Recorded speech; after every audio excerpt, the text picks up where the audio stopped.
first church at Risen King was in the Metropolitan District. And so, and Philadelphia borders right up on the Metro District. And so the districts were really humble and willing to work together and partner. The city was struggling, high poverty, high school dropout rate.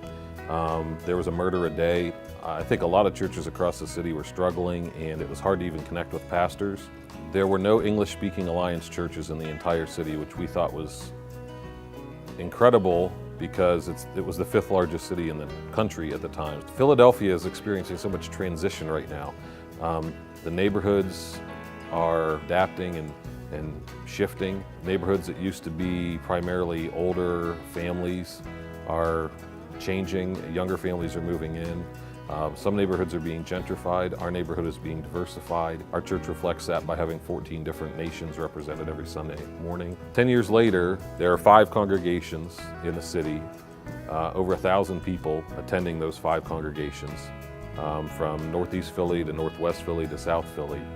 And that's a huge change in 10 years, I think. And they're all growing, so there's momentum. It's incredible to see how far people have come in following Jesus, people that were stuck in addiction, people that have had their lives be on the line, people that have come from some of the darkest places that a person can come from, and now they are joyfully following Jesus and making disciples of other people. Seeing people go from coming to Christ at True Vine to being discipled to leadership development to serving on a governing board, bookend to bookend.